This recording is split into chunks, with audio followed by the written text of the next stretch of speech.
Hello? Hello.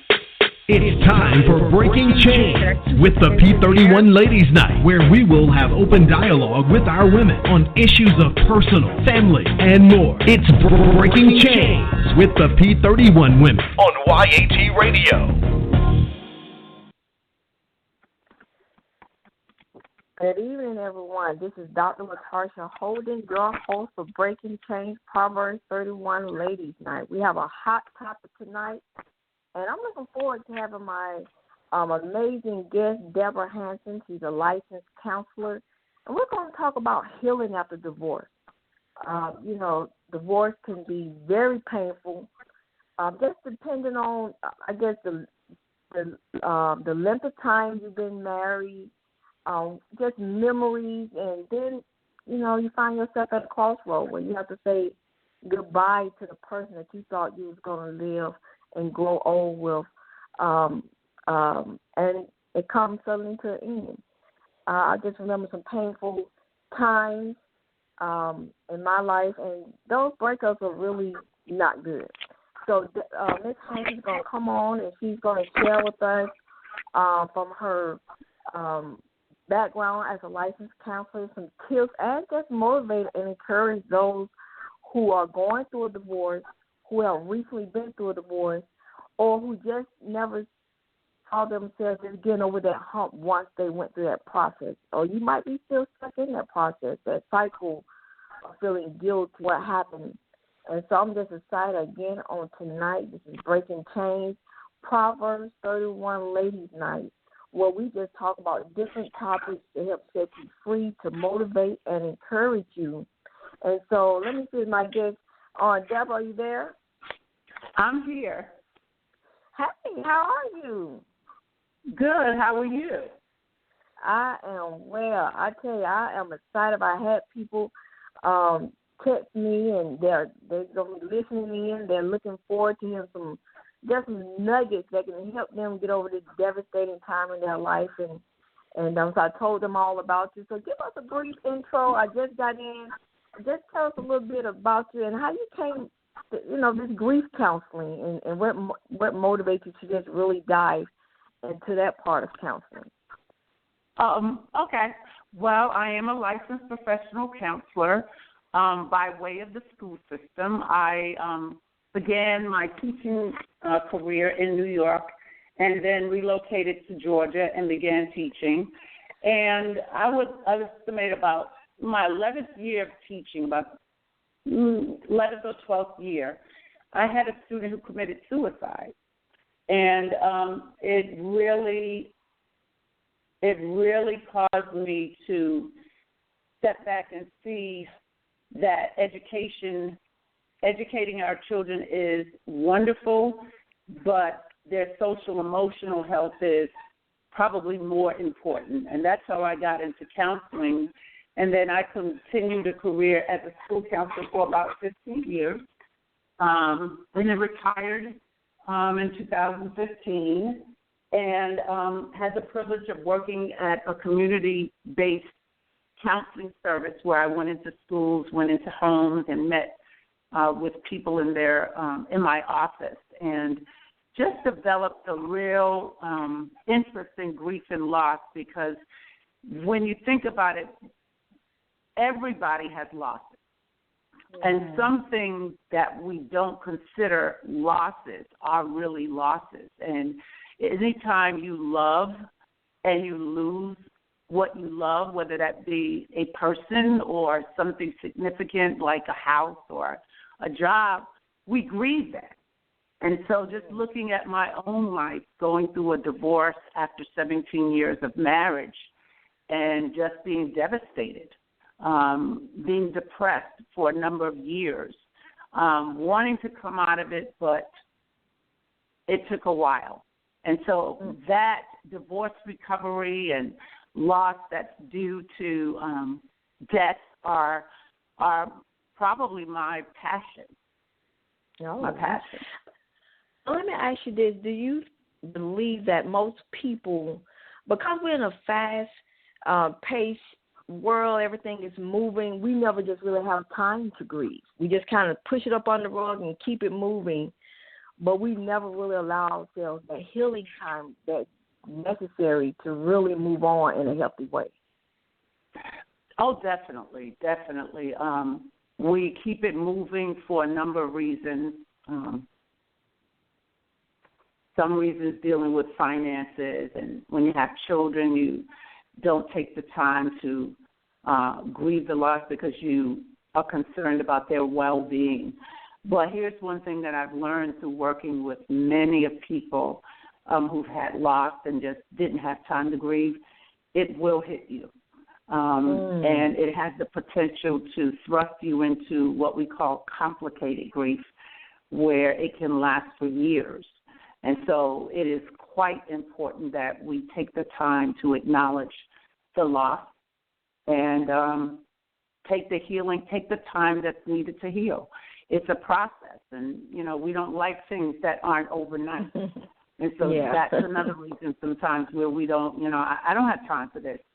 But it could be to your detriment when you don't acknowledge the loss that you face. That's interesting because for the first time in my life, I've been married twice. But this last marriage, gone 5 years ago, since I've been divorced. That was my first time even dealing with anybody that had a narcissistic personality. I mean, that was terrible. I've never seen anything like that. But I made a choice this time in my life that I was going to take the time to be intent on my healing. I haven't dated in 4.5 years. I have just been allowing myself to heal, to just go through that process. Back when I was younger, it's like a couple months you'd be in a relationship. Once that was over, and I said, no, this time I want to take the time to focus on my. But like you said, it's not something that I'm just now doing it in my 40s. But it definitely wasn't something that I was interested in or even thought about, healing and taking that time for yourself. So do a lot of people even know about that? Do you feel from your experience, people really know about that healing time? Or they just feel like, okay, well, we broke up, let me move on to the next person?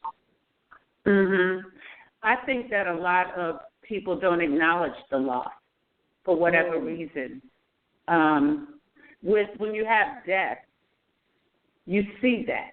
That's something you can see. You go to the funeral, all the things that come with that. You have a mourning time. People comfort you, provide food for you, come over, listen to you. But with divorce, in many situations, that doesn't happen. I didn't learn what I learned until I went through the divorce. I had a good friend that had gone through a divorce maybe 2 or 3 years before, and because her husband was an alcoholic and, there had been a lot of turmoil in the family, when she called me to say my divorce is final, I said, oh, okay. I just, assumed that it was a relief. But what I did not understand is that while it may have been a relief on many levels, it still was a loss. And so I think for many of us, we don't console those who have gone through divorce like we would a person who has endured a death of a loved one. And yet it can be more traumatic than a death in the sense that many times divorce, what comes with divorce is rejection.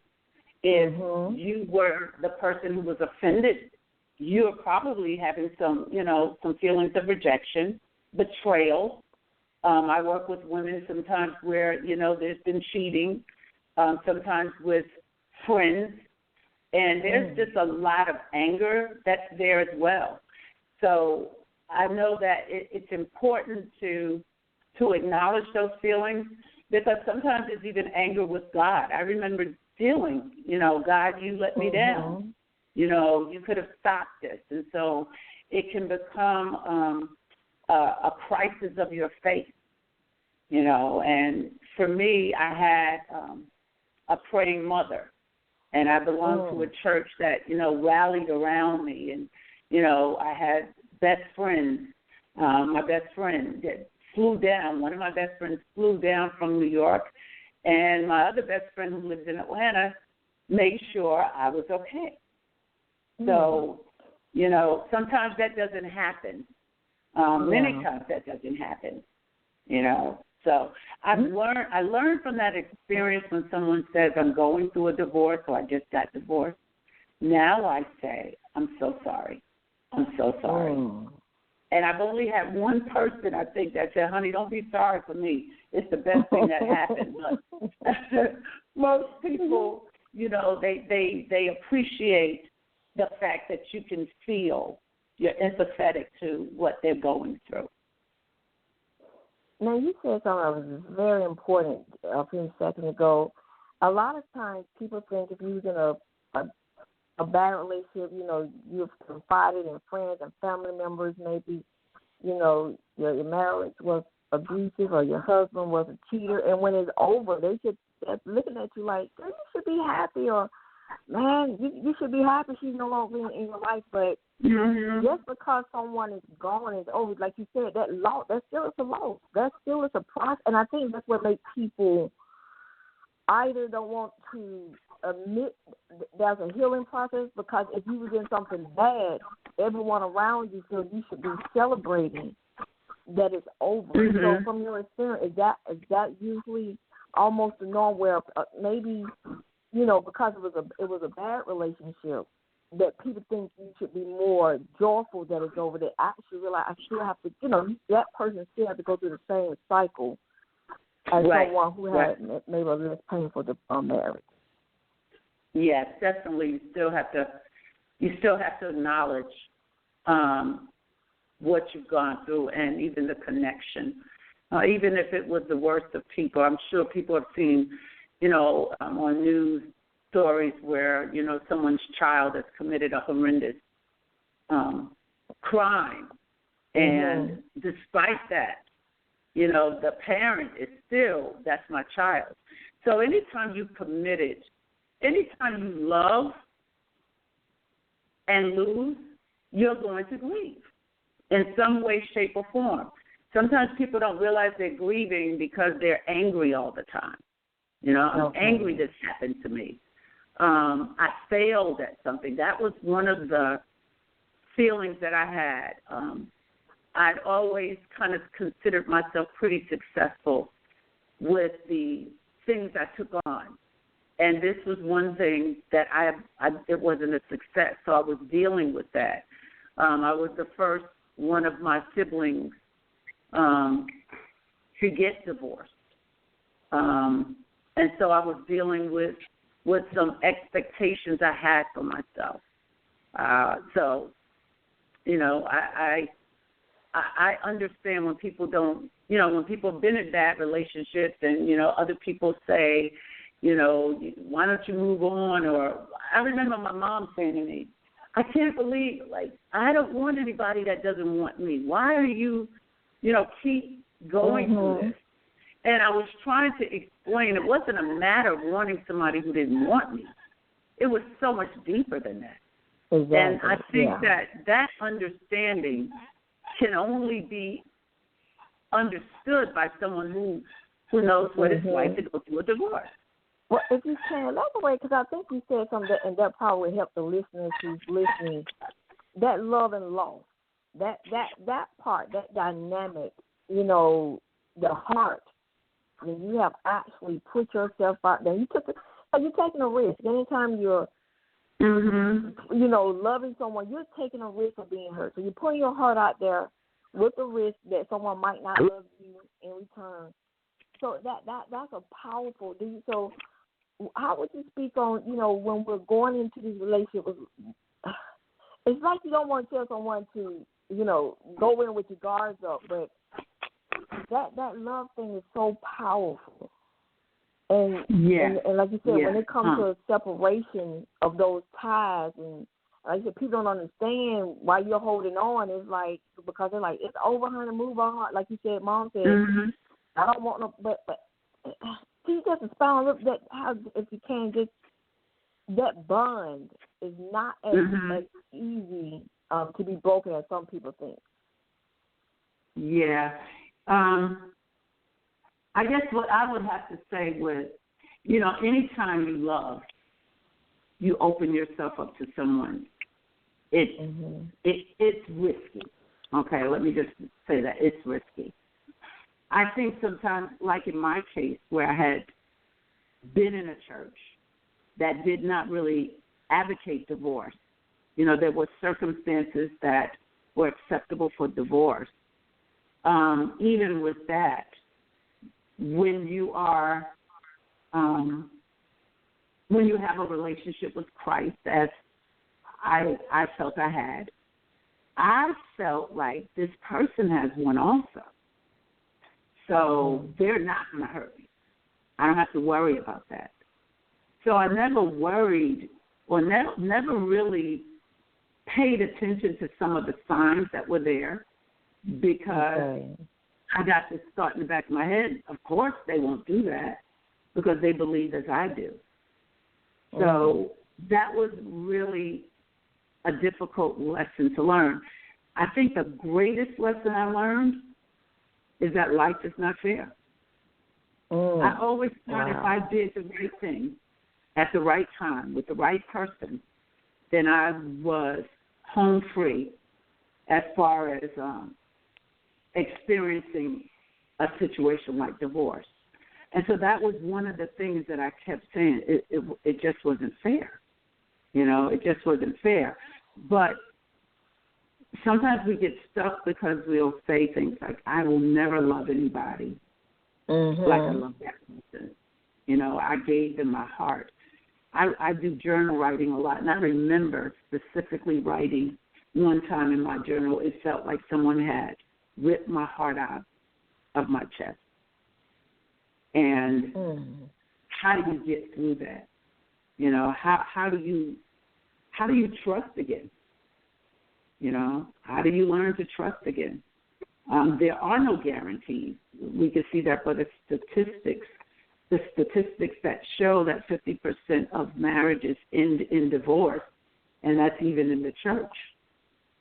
So even in the church, we have to be wise. The scripture says that, guard your heart with all diligence because out of it flows the issues of life. We can't just go willy-nilly or, this person is this and I feel safe. You have to guard your heart because when your heart gets broken, it's not easily repaired, So you have to be aware of the red flag, and trust your gut. That was the other lesson I learned. You have to trust what you're feeling. And if it doesn't feel right, you have to stop and pause. There's nothing wrong with taking a pause because it gives you a chance to reassess things and perhaps run them by someone else. If you're in a church, your pastor or someone that you trust that can give you an objective view of what you're seeing and validate it, or, talk to you and say, well, I don't see it that way. But ultimately, you have to be aware that everybody is not out to be your mate, and you have to be careful these days. With online dating and every other app, opportunity to meet people. There's so much fraud going on, so many, and this goes for women and men. We have women sometimes that, engage in those practices as well. But when you desire to be with the person, to have someone in your life, you have to be careful. You have to be careful. Well, okay, so let's go back to the red flag. A lot of time I think we've all, for whatever, we overlook it. We maybe we don't want to believe what we know we feel. So once a person starts showing red flags, whether you're male or female, you're in a relationship, the red flag, you start to see different patterns change. What would be maybe something, that a person you can suggest for that person? Not, we always want to soften the blow, but is it coming to grips with things sooner that can help soften the blow, or it's still going to be painful no matter you realize it 6 months now or 2 years down the line?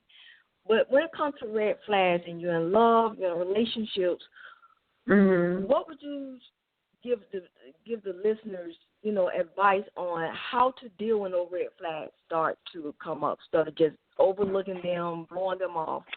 Or get some practical, maybe a suggestion on how we can, as people, deal with those issues once we start to see them arise.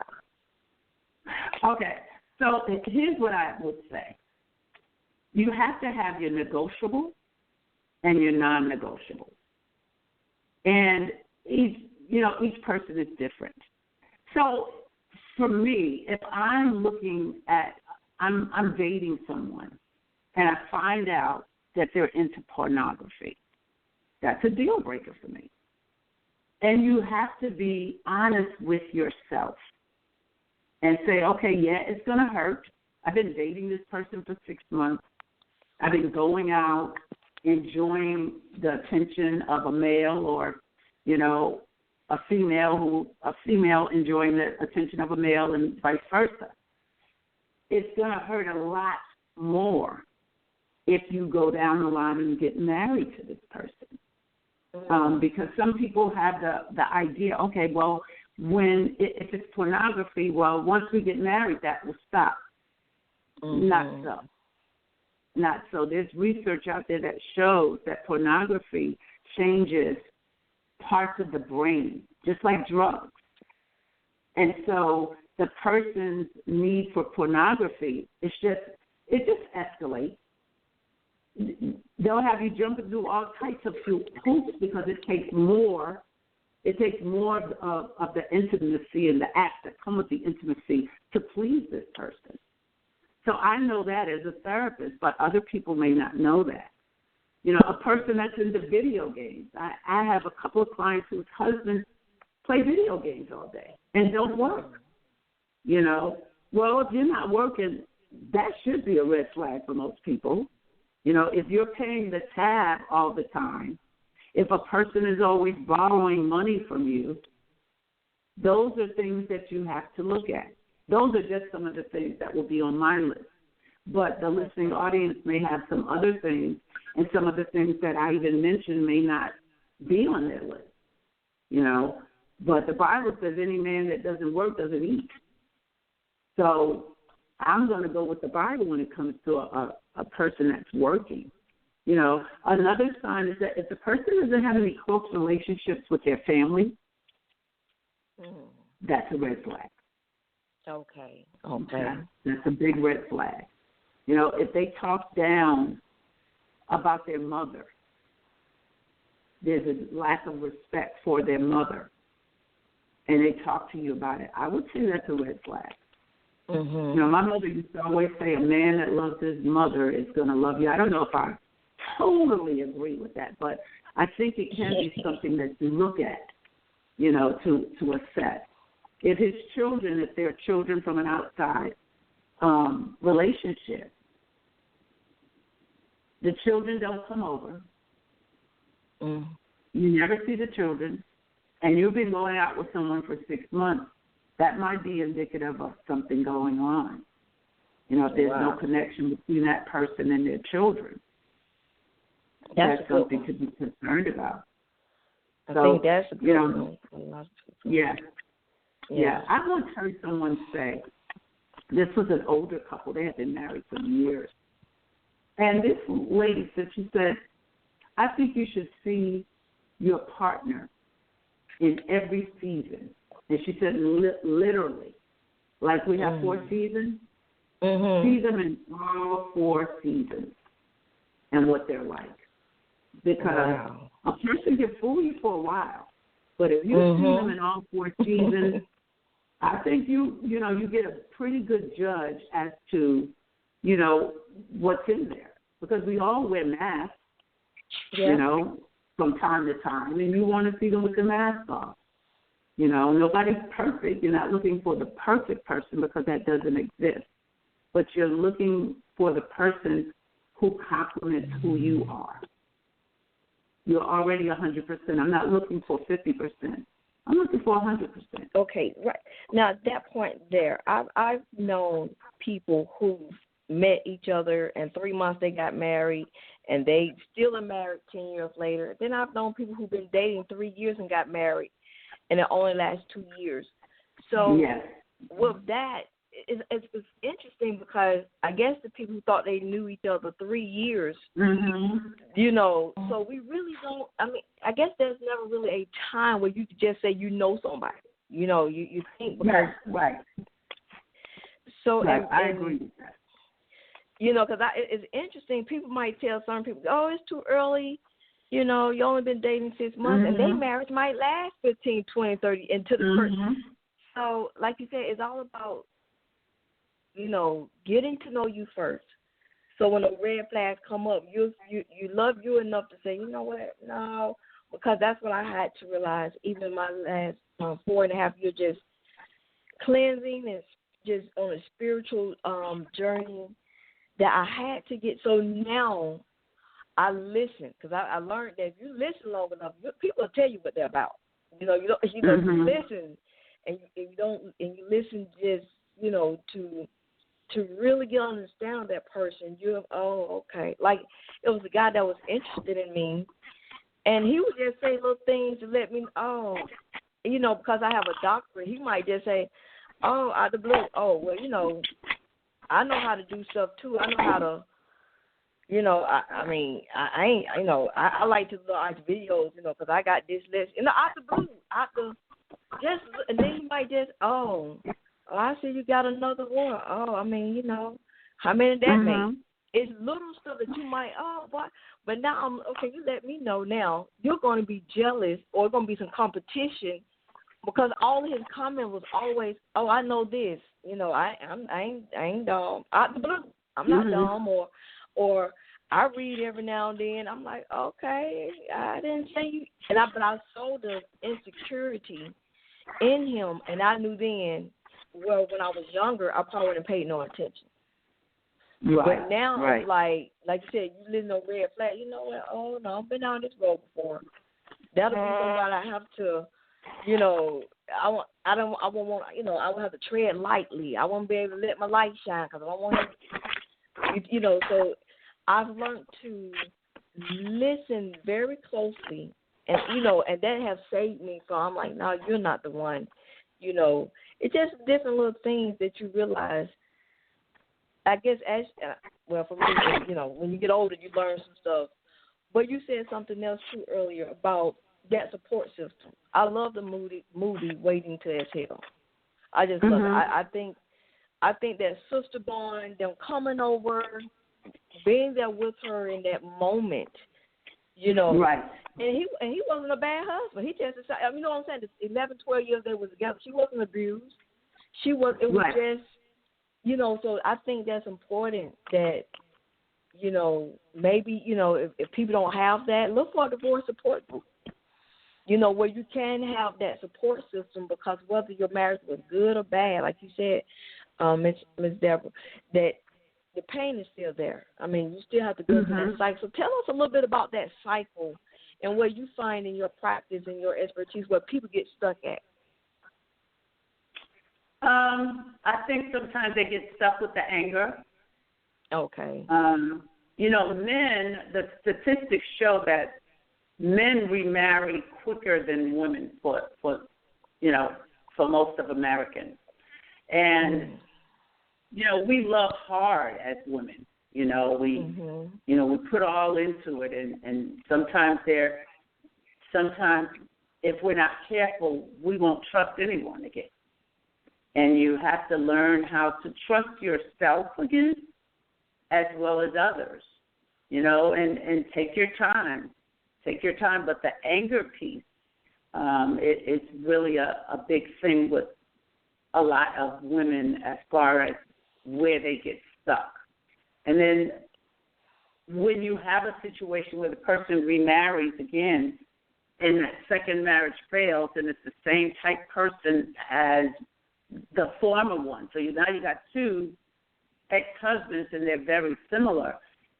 Sometimes you have to just kind of step back and ask, well, what kind of bait am I putting out? You know, what is it about me that attracts this type of person. I often tell people, like with death and grief, grief is not always grief hurts. Mm-hmm. Grief hurts. Nobody disputes that. But grief can be the impetus to reinvent yourself. Mm-hmm. To step back and say, okay, what is it about me that I need to work on so that you will be a better you if you go on to another relationship. And most of us want, we want companionship. So we have to prepare for that, and we have to make sure we take care. There's no such thing as being baggage free. There are no issues. Yeah, that doesn't happen, I don't think.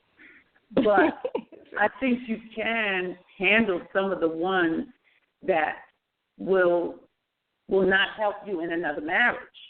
If you're a liar, you need to find out why you're lying so much.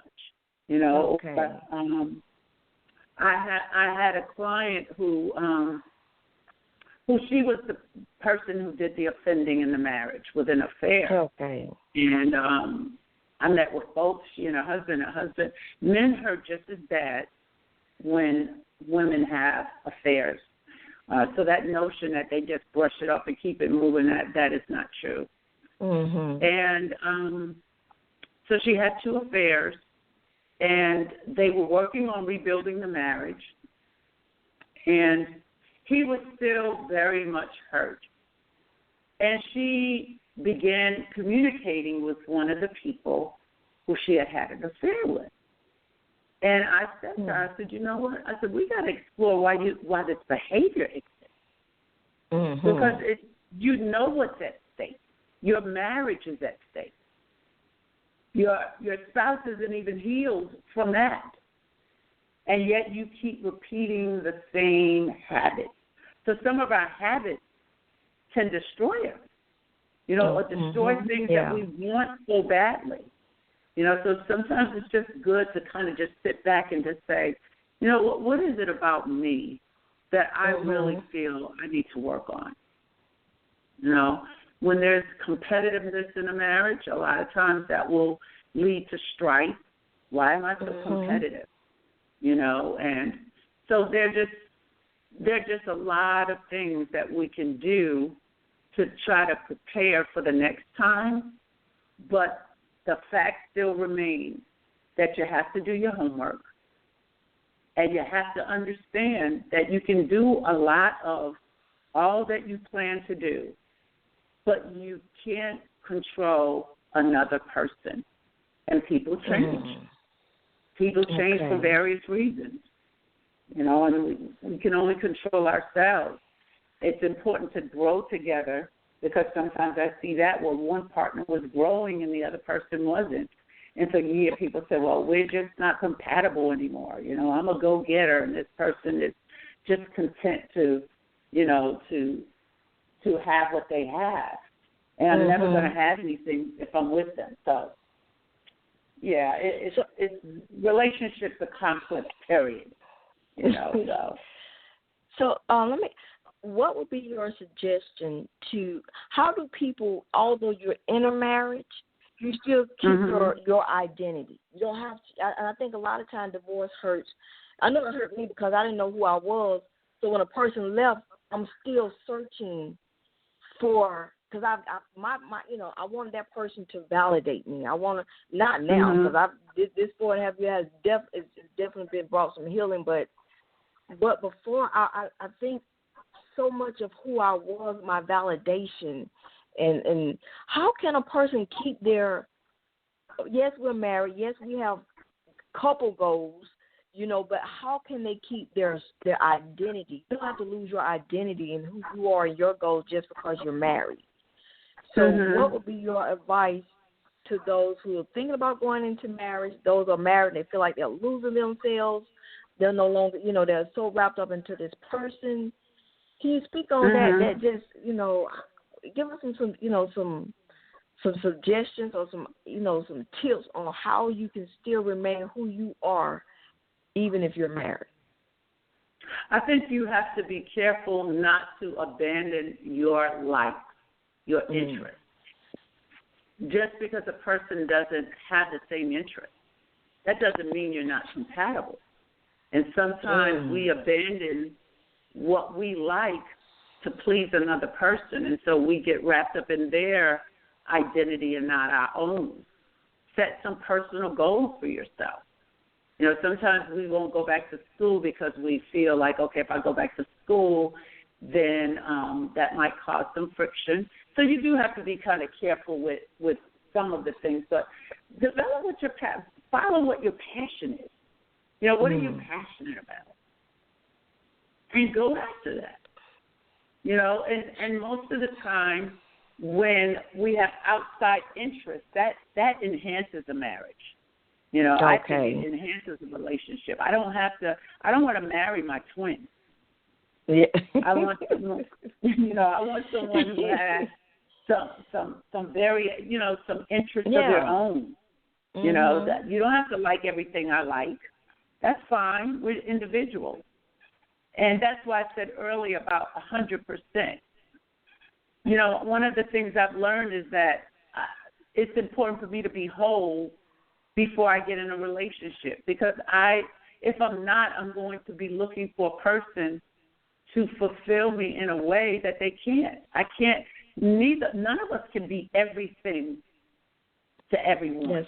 You know, I can't fulfill that. And I don't want to put someone in that role where they feel like they have to accommodate me because I lack in certain areas. Learn to love yourself for who you are, no matter what you look like, how tall, how small, whatever. Love yourself, and then when you meet that person, you want to meet a person who also loves themselves. You know, I don't want someone under me 24/7. You know, it's nice to have, outside interests, like I said before. But I think one of the things that's important also is those girlfriend relationships that we have, to not cut them off when we get married. Okay. You know, when we get in a relationship, your friend says, well, I ain't heard from her. She got a new man in her life or whatever. Those relationships have to be nurtured as well, because sometimes those are the same relationships you come back to when it doesn't work. So I think it's important to keep those relationships viable as well, and spend time with your girlfriends and do some things with them outside of that other person, and make sure you're growing. You're growing, you're learning new things. There's some research out there. It used to be believed before that we had all the brain cells we were going to get when you were born, and that's not true. What the research now says is that every time you learn something new, you increase your brain cells. So taking a dance class, or learning how to play an instrument, or learning how to speak another language, all those things can be beneficial to us as individuals. And if I'm whole and complete as an individual, then I'm going to make someone a good mate. I want to just piggyback off this comment, because this part here, because I've heard so many people, even as an ordained minister, and that's what a lot of women I've come across, their kids and their husband. What do I do now? My husband has died. What do I do now? The kids are grown. And that's that part they forget, is all, that's all I've done. They forget their dreams and goals, and that's so important. I think that's why it's so hard from when I'm talking with people when they talking about moving on. Well, I did this for 20 years, or I was so into, my husband, or my kids. What do I do now 20 years later when I'm just here? And I think that's so crucial that people, the listeners, you don't have to lose you to be in a relationship. And I know sometimes as mothers, I have 6 children, so I'm just now getting to a point where I'm living my life, and trying to really, do some goals, accomplish some goals. But I don't know. I think that's the part. I think that's the part I don't want to be with no one that I have to lose or forget me. to be with. I want to be with someone that's going to support and bring out the best in me. Not, and I think that's another red sign when you're with someone and you start to lose part of yourself, or like you said, you're either trying to dumb yourself down to make them happy or to make them secure. I remember when I was in my marriage, I went to some elders and women in the church, and I was just telling them what was going on. I had my own business, and my ex-husband and I worked together. But he started getting jealous that I was actually becoming successful. And I asked him, well, what do I do? And they kept telling me, just keep showing him you need him. Just keep showing him you need him. But no one never told me, but you don't have to be a doormat. And so because I was young, I began to dumb myself down and become a doormat. And I lost who I was. I lost my identity, and I'm like, oh, my goodness. And I'm realizing now I would never do that. But, experience, I don't want to be with someone again where I feel I have to dim my light or, just forget my goals and dreams. And so I think that's another red flag when you start to feel like, oh, well, and I think and I know Waiting Until just a movie, but I just love it. And I just think that point when she said, I gave up my dreams to help you for the last 12 years. So what do you say to, you're trying to be the supportive wife or you're trying to be the supportive spouse to your spouse's dreams that you put yours on the back burner? So do you feel that in marriage you have to or if you're in a healthy marriage, you would both be helping each other achieve the dreams? You don't have to put yourself on the back burner to be with someone. See, I think it's, I don't think there's any one answer that suffices. For some people, I know a woman who lost a husband, I think she said 2 years ago. And they were in business together, and they worked together, and they built a business together. And now that he's gone, she's pursuing a different passion. So I think each person is an individual, so there's not a perfect answer for that. I think for most of us, we want to have an identity that's separate from the other person, but there may be some people who don't mind that, and, that's the way they want it. But I think we have to, I think, like I said before, I think you have to know what you like. I think you have to have some interests that, they're unique to you. You can do you and still come back and be a couple, But I think that each marriage, there are times that you're going to have to come together and discuss things. Okay. So that there is little friction. I'm always weary of marriages where they say, we've never argued. You never had any disagreements. That's really hard to believe, but if you say so, okay. But it's okay. It's okay to disagree. It's okay to not like something that your spouse likes. It's as far as I'm concerned, it's okay. I like I said, we're all different. And there are going to be different situations that come up. But I've met people who have been fine with living in the shadow of their spouse or, losing themselves to that person. But I also have been with people, I've had people who have done that, and then when there's a breach in the marriage, it's catastrophic. Because they don't even know what they like anymore. They've just totally taken on the image of this person. So. So let me ask you this about the older marriages. I know you say that, the stats show now that 50%, but back then, our grandparents and, and people, back then divorce really wasn't talked about. They stayed together. So now, what the disconnect? What do you feel the disconnect is now? Why do you believe, pretty sure you got people that, you might know that are still married today, And then we got to the stats saying, but to, the people who are getting married now or in the last, maybe 5-10 years, there is a higher rate of divorce. What is that piece, if you've heard stories or from experience, just from your counseling session, what was that piece that held the older couples together that is missing now in today's marriages? I think there's several dynamics.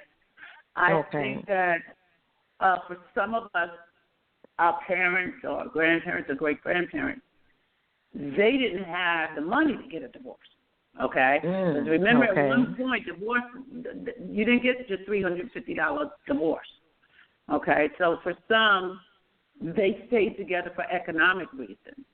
I think, and I wouldn't say that's the majority. I'm just pointing out the different demographics. I think the disintegration of family has really affected us. The family used to mean everything. You went to church together, you ate dinner together, and we began to move into, okay, I do me, you do you, and it was too much. I think the family unit was very highly regarded at that, in the 50s and the 60s and, 40s and things like that. So that's another dynamic that has changed for us. I think there are a lot of distractions that are out there. At one point, I think most of us would agree there were certain groups of people that were God-fearing, church-going folks and things of that nature, and you valued your relationship with God. I think another thing is the fact that I know my mom and her generation and before her, you stayed through a lot of stuff. I remember my grandmother telling a story about she had asked my grandfather for some light, electric light, and he hit her with a frying pan. Now, most of us, that's definitely abuse, but you didn't leave because of abuse. You took it, you stayed with it sometimes for the sake of the children, and that's not always right.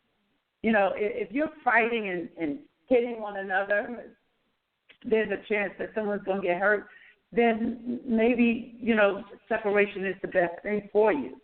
But I do think that because we didn't want to break up the family and we valued that unit, that we put up with a lot more than what you put up with now. And I think that for some people, if divorce wasn't cheap, like it is, they probably would stick it out a little bit more. Judges today, you don't have to really prove anything. There's no contest divorce. So it's quite easy to get something, and it doesn't force you to try to work it out. How when you didn't agree with your sister or brother and you were fighting, sometimes the parents put y'all in the room together and said, you work it out. People, we live in a time now where everything is quick divorce, and so why prolong something? I'm not saying that giving it more time will resolve every issue. No, it may not. But I think that if it was more difficult to get a divorce and it wasn't so easy to go and sign the papers, pull the papers off the computer and do it, I think sometimes people would be able to work it out more so than what they do now. So I think, like I was saying, I think there are just a lot of different dynamics. The structure of the family has definitely changed. And so I think that has a lot to do with what we see. Because, in those days, my grandfathers, I knew of men who worked and supported their family. So for me not to feel safe because I don't know if you're going to bring home a paycheck or whatever, that didn't really, that wasn't my story. And so I think back then men took their responsibility definitely more seriously, and women as well, took their responsibility as a mother, very well. So this is what we have now. Talk with us about, like how you said when we was talking earlier about it's a time. Divorce can be a time where you kind of rebuild yourself. This is a time to do the things. So talk to us about that and encourage and listen. Don't look at it so it's a good side to this. Right. Absolutely. One of the things that I use my theory with counseling is that cognitive behavior therapy. The way I think about something is going to feed into how I feel about something. And how I feel about something is going to feed into how I behave about something. And so divorce can be the worst event in your life. And I may say to myself, okay, I'm never going to love like this again. That doesn't mean I can't love again. That doesn't mean that I can't have a better situation than prior. So I think that's really important. And when you start to look at it as this is an opportunity to reinvent myself. I like that. That's powerful. I get the chance to reinvent myself. And that happened for me with divorce. I often tell people I wouldn't have gone back for an additional master's in counseling had I not been divorced. Because one of the things that prevented me from doing is I did not want the gap between us to get wider with relation to education. Because I knew that marriage, that was a source of friction. I was finishing things. And when you're married to someone who hasn't finished very much, you can be a threat. And so I put that off. I said, well, I'll just be satisfied with that. So that was an impetus for me pursuing an additional degree. So it's a chance for you to kind of, have that solo time and not be so anxious for getting another love in your life. I know most of us want to be in a relationship with someone, and that's all well and good, but get to know you, get to know what you like, get to know what you're passionate about. If you couldn't fail at something, what would you be doing? Ask yourself those questions. What do I want to do with this next segment of my life? And those can be the impetus for you going on a new adventure. And don't look at it, remember years ago, I'm a lot older than you, Latasha, Doc, I should say. But years ago, people stayed in occupations for 30 and 40 years. And that was the norm. My dad worked until he was 50, had been at basically the same job. We don't live in that type of society anymore. Now they say the average person changes jobs careers, I should say, more than 7 times. Each of those times can be times of reinvention, just like tragedy. The tragedy of a lost marriage can be your starting point for something better than what you had. It's all the way you look at it. It's all the way you look at it. Way you look at it. And you said that when you said about your husband and the school, and when I was married, and I wrote my first book, and I had to, I think it was about $1,500 to get it published and get it printed. And I went to my husband. He was always a person. He liked to be in a spotlight with me, but he don't like the work that goes along that I do that causes me, people to want to interview me, and he just was not supporting me writing a book. He was like, "What are you going to do with that? When is it going to make you money?" And after I wrote that book, if I was with him, I don't think I would have went on and wrote 11 more books. It was only, after the divorce occurred, I ran for public office. I felt so free. I didn't have to feel like, oh my goodness, what is he going to say about this? What is he going to say about, because he's a person that didn't want to put work in. He just wants the stuff to magically disappear, and I'm a doer. And so because it didn't, and I've been a business owner, I know things take time. You got to plant that seed and wait, and just keep working at it. But like you said, I know I would have never written any other book if I was still married to him. Fear of the rejection, fear of being criticized. I would have just stayed to my one little, book. I probably would have never ran for office.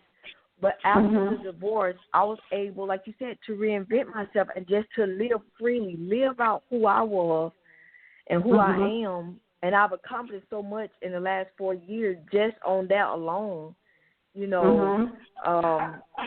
From running for office, writing 11 books, just out there in the community doing community advocacy. But I would have, So like I said, sometimes we don't know, and God loves us so much that I used to always say, God, why you remove that person? Why that person? God knows where He's taking us, and I just believe that He's not going to allow anyone. I'm not saying he's breaking up marriages, but if the process comes, I think if we trust that He's with us, He will begin to reveal why certain things happen. Because I can look back over some relationship and be like, there's no way I could be who I am today if I would have stayed with that person. There's no way I could, but at the time you think about the doubt, oh, God, it hurts, why?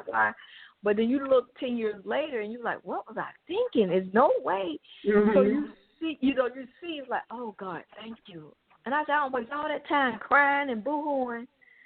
And now you look back like, oh, my, so sometimes rejection and people walking out of life, it's in God's protection. I just believe if we trust Him, no matter how painful, and because I'm pretty sure the listeners probably shaking their head like, yes, honey, I saw somebody, and I was like, what was I thinking? You're just like, I would have never dated that person. I saw a meme one time on social media said that you can always tell the level of the level of your self-esteem by the people you dated in your past.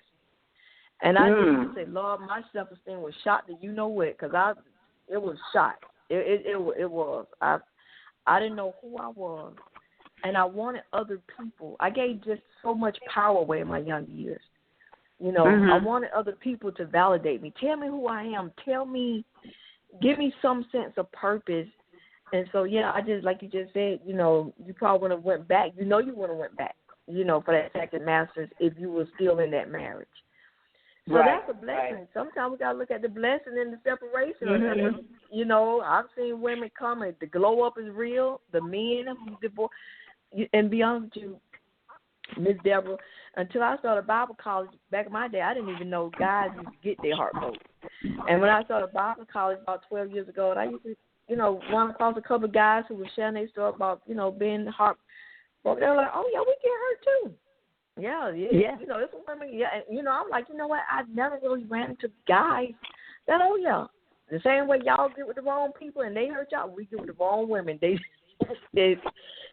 just like, and they're like, because we try to think if we could just love this woman, we could just be everything to this lady. She'll come out of her ways that we see ain't good, but they're like, no. It's basically the same. You cannot change someone just because you feel comfortable to marry them. Maybe they'll see that somebody loves them.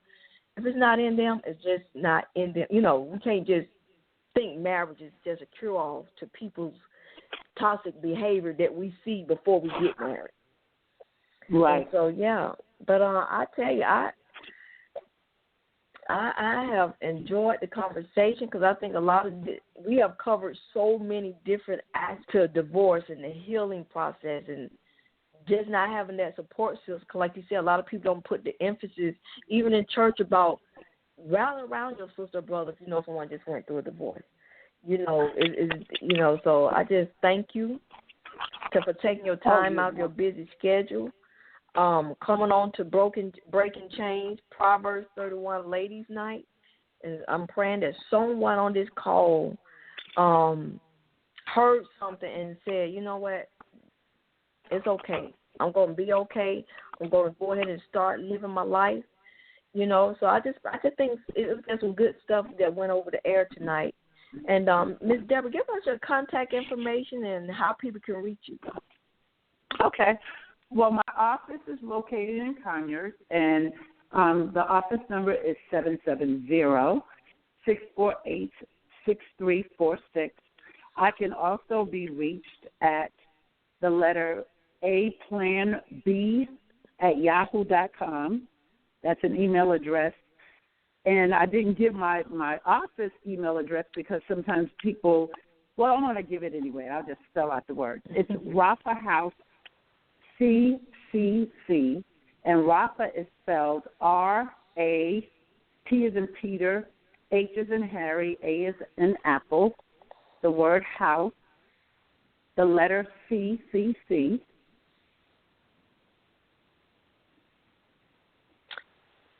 And what's your website? Okay. I'm sorry? No, I said, did you give your website? Oh, my website is rafahousecounseling.com. Awesome. Hey, you guys. Hey, I think we had an awesome show. I've learned something, and even in my healing journey now, I've got the courage to continue to go on. I'm trying to let my light shine. Love on me. Sometimes we all the love and compassion that we give to other people. Guess what? You are deserving of that same love and compassion. Show that love and compassion to yourself. Be kind to yourself. You know, we just giving out so much of our lives to our children, grandchildren, spouses, that we forget that we deserve that same love and compassion and kindness that we give to other people. You know, so that's my motivational word to end your week and to go into the weekend. Do something to show kindness to yourself. I'm Dr. LaTarsha Holden. You can reach me www.3elements Inc. That's ELEMENTSINC.com, 3 Elements Inc. or 404-838-9587. Or you can email me, LaTarshaHolden@yahoo.com. That's LaTarshaHolden@yahoo.com. I'm available for speaking engagements, facilitate workshops. So I'm just looking forward to all what God has for me, and I'm praying that God will bless the listeners on this radio broadcast. This is a time, like Miss Deborah said, reinvent yourself. Come on out of the out of that dark pit and come on and say, you know what? This is time to go after your goal that you probably on set aside because you was in a relationship or you was raising children. Be kind to yourself and go after your dreams. Again, thank you for tuning in to Breaking Change, Proverbs 31, Lady Night. I am your host, Dr. LaTarsha Holden. We'll be here the same time next week, next Wednesday at 8 p.m. I'm looking forward to seeing you all, talking with you all again. Bye-bye. Bye.